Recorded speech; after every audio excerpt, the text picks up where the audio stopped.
मैं जरनैल सिंह बराड़ एडवोकेट पिछली 20 नवंबर से 9 दिसंबर तक मैंने किसानों की मांगों को लेकर भूख हड़ताल की थी। 9 दिसंबर को हमारी जो भूख हड़ताल का मेन उद्देश्य था वो ये था, एमएसपी गारंटी कानून लेके आना। जिस दिन सरकार ने एमएसपी गारंटी कानून की बात कही, एमएसपी गारंटी देने की बात कही, उस दिन हमने ये 9 दिसंबर को ये मेरी भूख हड़ताल हमने ये समाप्त की थी। और आज ये 16 दिसंबर है, 6-7 दिन हुए हैं। अभी वेट जो है 2-1 किलो राइज हुआ है, जो 12 किलो डाउन हो गया था। और आज जो जिस स्थिति में वो आंदोलन पहुंच गया है, वहाँ किसान आंदोलन जो दिल्ली वाला है, चारों तरफ दिल्ली को घेरे हुए बैठे किसान हैं। मैं सोचता हूँ उन किसानों को कहीं ना कहीं वो किसान कहीं ना कहीं जो राजनीतिक पार्टियों के चक्रव्यूह में फंस गए हैं। राजनीतिक पार्टियां उन्हें अपने राजनीतिक हित के लिए इस्तेमाल करने लगी हैं। जो सरकार ने 9 तारीख को एक प्रस्ताव दिया था, उसमें बहुत सारी बातें थी जो उन जो 3 काले कानून बनाए गए थे उनको उनके जो प्रभाव को कम करती थी, उनके प्रभाव को बिल्कुल खत्म करती थी। एमएसपी आने से किसान जो है, छोटा जो किसान है, हमारी मांग 10 एकड़ तक के किसान की थी।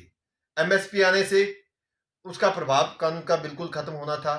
उसमें बाकी जो न्यायालय की प्रक्रिया, फास्ट कोर्ट ट्रैक थे, जो पराली वाले कानून में, जो बिजली वाले कानून में सरकार ने वो बातें सारी मानी।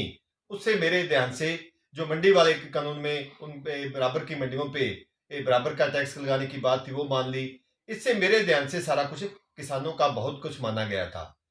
इन 3 कानूनों में यदि आज भी एक छोटी सी बात देखी जाए तो वो एक ही बात है जो थोड़ी सी नुकसानदेह कहीं ना कहीं लगती है। यदि सरकार उसको भी मान ले तो ये कानूनों में बाकी जो है ये देश के हित के लिए और किसानों के हित के लिए, किसानों के लाभ के लिए ये कानून, बाकी कानून रह जाएंगे। एक कॉन्ट्रैक्ट फार्मिंग एक बुरा ख्याल नहीं है सरकार का।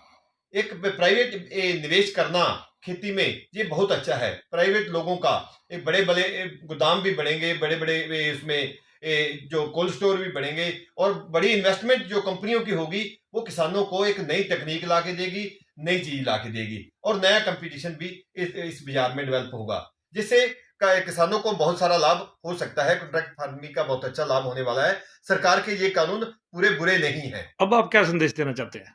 अब मैं ये चाहता हूं भी जो राजनीतिक पार्टियां किसानों के कंधे पे राजनीति करना चाह रही हैं, उनको पीछे हटना चाहिए और सरकार किसानों को ये अपना फैसला खुद करने देना चाहिए, ताकि ये मामला कहीं ना कहीं पैचअप हो। और ये लंबा चला मामला ये देश के लिए हितकर है, किसानों के लिए हितकर है। और कल ऐसा ना हो कि आज 10 लाख लोग किसान वहां बैठे हैं, कल कोई 50 लाख लोग लाके बिठा दे गए दिल्ली में। आंदोलन को इस वे में भी नहीं लेके जाना चाहिए पार्टियों को। यदि पार्टियां इस वे में चली जाएंगी, इस लय में चलेगी, कल मान लो कांग्रेस की सरकार होगी सेंटर में, बीजेपी के पास लाखों के कार्यकर्ता हैं, वो ये कहे भी हम तो संविधान को बदलना चाहते हैं, जैसा नहीं करोगे तो हम तो दिल्ली घेर के बैठे हैं। मतलब ये डेमोक्रेसी का अच्छा रास्ता नहीं है, ये डेमोक्रेसी के लिए तंदुरुस्त रास्ता नहीं है। कानून हमें मतलब एजिटेशनों में आंदोलन करने की सभी को अख्तियार है, लेकिन उस आंदोलन को इस हद तक नहीं लेके जाना चाहिए ताकि वो डेमोक्रेसी के जो मायने ही खत्म हो जाए। इस बात को भी ध्यान में हमें कहीं ना कहीं रखना चाहिए। तो आपका इसमें क्या योगदान रहेगा? मैं ये चाहता हूं यदि ये पार्टियां ये दखलंदाजी बंद नहीं करती हैं तो कल उन किसानों को मैं और ये एक नई जो रणनीति के तहत आने वाले समय में खड़ा होने वाला हूं। जो कांग्रेसी लोग हैं, जैसे भूपेंद्र सिंह हुड्डा है, अमरिंदर सिंह है, प्रकाश सिंह बादल है, भगवंत मान है, केजरीवाल है, इन लोगों के घरों के सामने हम एक संकेतिक धरना 8-8 घंटे का धरना देंगे, 10 से लेके 4 बजे तक का। ये धरना हम ये किसानों के हक में, और उन किसानों से अपील करेंगे जो इन संशोधनों के बाद जो कानून बचते हैं, जो किसानों के हित के कानून बचेंगे इसके बाद, उन किसानों के हित के कानूनों को बिल्कुल खत्म ना किया जाए।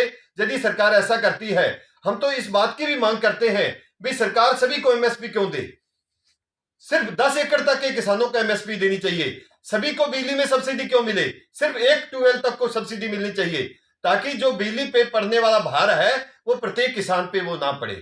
ठीक है ना, एक एक ट्यूबवेल तक की सब्सिडी होगी, इससे इसका मतलब क्या हो जाएगा, सिर्फ ये मतलब जरूरतमंद को सब्सिडी मिलेगी, बाकी पब्लिक के पैसे का भरना पड़ेगा।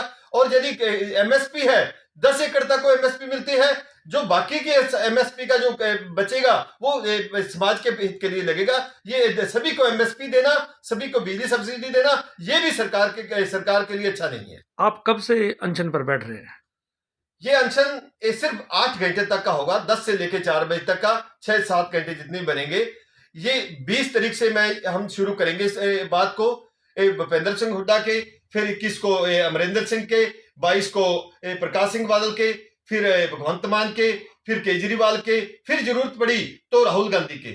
हम ये एक दिन का जो है डे बाय डे इसको रखेंगे और किसानों से अपील करेंगे, जो किसान इस बात से सहमत हैं भी सरकार के ये कानून हमारे लिए बेनिफिशियल है, इसमें संशोधन जो सरकार ने प्रस्तावित किए ये संशोधन सरकार कर दे, तो ये बाकी के रहते कानून हैं वो खेती के लिए, किसान के लिए और देश के लिए फायदेमंद है। उस सभी किसानों को हमारे साथ आके इस राजनीतिक पार्टियों को समझाने के लिए ये करना चाहिए।